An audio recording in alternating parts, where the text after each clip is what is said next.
There is something every American is worried about called a recession. Some don't even know what it is. They just repeat what they hear on social media or on the news. But it will affect everyone whether you know what it is or not. In this video, I will tell you exactly what a recession is in terms of quality of life. Not just financial indicators. Who will be the most affected and how you can protect yourself and come out better.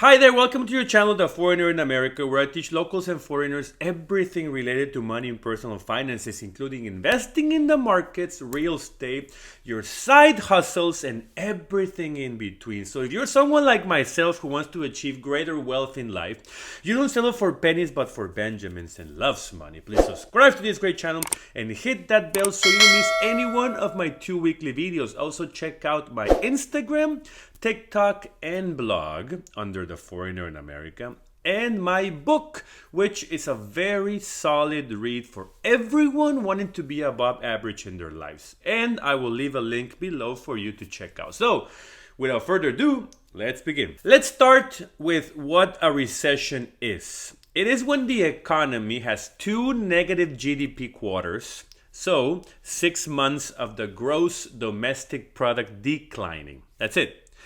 We had it this year in the first 2 quarters. So although many people don't want to admit it, we might already be in a recession. And let me explain to you why. A recession affects the economy in a negative way, and you can see it throughout everything. Higher inflation when you buy food, gas, entertainment, etc. Less sales in businesses, meaning loss of revenues. What happens when you cannot afford the same things at a supermarket or you cannot afford to pay the bills? People incur to credit cards to save the game. So credit card spending is up substantially this year from last. What happens with savings? Savings are down for the lowest levels in 5 years. So debt is high, savings are low. What else? Companies cannot pay their rents, meaning small businesses, 40 to 50% of them today. When large corporations cannot make their profits, especially if they're public, what happens? The stock goes down. So we are in a bear market today. If your expenses are high and your income is decreasing, how do you balance a company? Well, you start firing people. Economists expect massive layoffs happening next year. 175,000 jobs per month. That's a horrible number.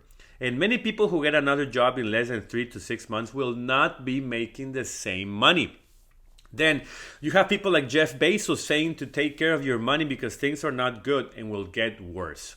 You have companies like Meta laying off a good chunk of the company.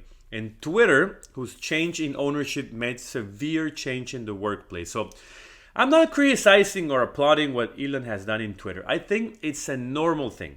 When someone buys a company, the first thing they do is fire people and bring people from their last company. And real estate is getting affected due to the raises of interest rates, which are not directly related to mortgage interest rates, but always affect them.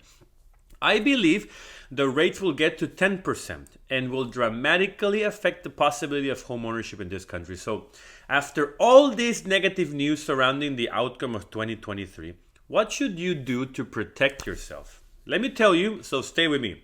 Number 1, protect your income. 60+% of Americans only have one single source of income, which is their jobs. Very risky thing to do. But they have prioritized buying a home as their only objective in life. I need to own a car and a house with a mortgage. Once I have those 2 things, my family and friends will be proud of me and stop judging me. But you have never stopped and thought, I might need to buy other things that produce money instead of a big liability like a personal house. And needless to say, if you lose your income, you have financial problems in a recession. So 2023 is not looking any better than 2022. And once you lose your income, there's no guarantee that you will get it back in less than 3 to 6 months. So number 2, don't risk your job. When you have a solid job, where pay is good and you know what to do in tough times, you have been through enough, and you're valued, this is no time to risk it for a 20% increase. When a company lays off people, they start from the newest, so it's last in, first out. Right now, it's not the time to look for that 20% increase in pay because a massive round of layoffs is coming and you want to be in the safest spot possible, not in the best paid. Because 70K for 2 years secure is better than 90K for 6 months and then 0 for a year and a half. I'm being a little dramatic here. Number 3, keep cash on hand. Don't be afraid of having cash in the bank account. That is FDIC insured, meaning nothing will happen to that money. Yes, inflation in there, you have investments making money, and you also have cash to protect yourself in case of a lack of income or to grab a great opportunity when it presents itself. So how much cash, you might ask? Great question. My question is, how much time would you take to recover today if they laid you off? Imagine you don't have a job tomorrow. Life goes on, you trim here, you trim there, but at the end of the day, there's housing to pay, whether it's a mortgage or rent.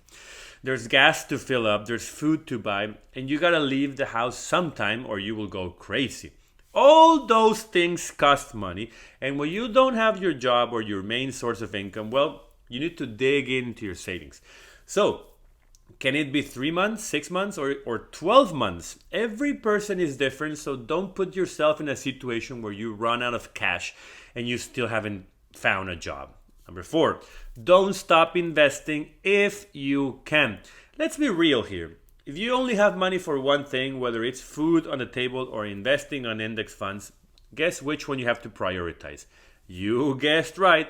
Always prioritize housing first, then food, then the rest. Lastly, if you can still do it and you're not financially stressed, you can keep putting money into your investments. What the general recommendation is from all the money gurus is to never stop investing based on fear. If you cannot invest because you prioritize housing and food, that's fine. That's probably for a month or two and then you get back on track again. But if you're thinking that the markets will tank, that real estate will tank, that everything will collapse, and you stop investing, what happens is that you lose the opportunity for a comeback. People that invest on cheap properties and cheaper stocks will come out richer at the end. I plan to keep buying real estate even if interest rates are high. If the rent can cover the mortgage, I can do it and then refinance. One thing I have heard about investing is that it's extremely boring and repetitive.